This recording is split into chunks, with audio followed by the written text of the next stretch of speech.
Samantala sa NBA naman, kupunan na Dallas Mavericks tuluyan ng sinibak ang punot dulo ng Luka Doncic to Los Angeles Lakers trade na si General Manager Nico Harrison matapos ang mahinang simula ng kupunan ngayong 2025-2026 season. Ang ibang detalye alamin sa pag-abante ni Jonas Lavarias. Tuluyan ang sinibak ng Dallas Mavericks si General Manager Nico Harrison na nagtapos sa kanyang 4 na taong panunungkulan na kilala bilang matinik na intox person, kabilang na ang trade ni Luka Doncic sa Los Angeles Lakers nitong unang bahagi ng taon.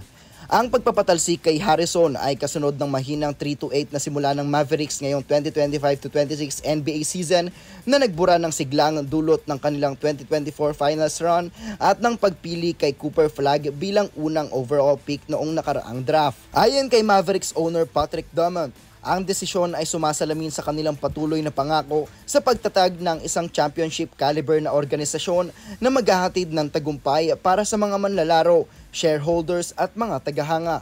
Naging tatak ng panungkulan ni Harrison ang blockbuster trade nitong Pebrero kung saan ipinadala ng Dallas si Doncic sa Los Angeles Lakers kapalit ni Anthony Davis at ng mga future draft picks. Bagamat tinawag ng Mavericks ang hakbang bilang reset tungo sa mas balancing roster, ito ay binatikos ng husto ng mga tagahanga at eksperto. Si Doncic ay kasalukuyang nangunguna sa liga sa scoring na may average na 37.1 points kada laro matapos pangunahan ng Lakers sa 50 panalo at 3 peso sa Western Conference noong nakaraang season. Samantala, si Davis ay habulin ng injury simula nang dumating sa Dallas at kasalukuyang hindi pa nakakapaglaro sa 6 na magkakasunod na laban dahil sa calf strain na nakuha nitong October 29 laban sa Pacers. Sa kabila na magandang ipinapakita ng rookie na si Flagg, patuloy na bumabagsak ang kupunan na natalo sa 5 sa kanilang huling 6 na laro. Lumakas din ang sigaw ng mga fans sa American Airlines Center na fire Nico bago pa man ang opisyal na anunsyo. Ayon sa ulat,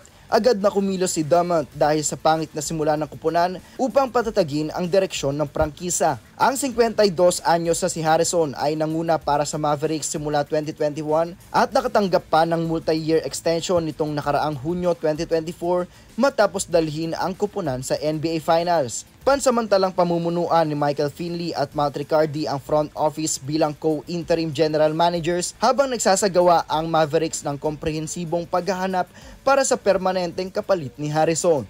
Ako, si Jonas Lavarias, Abante Sports, now na.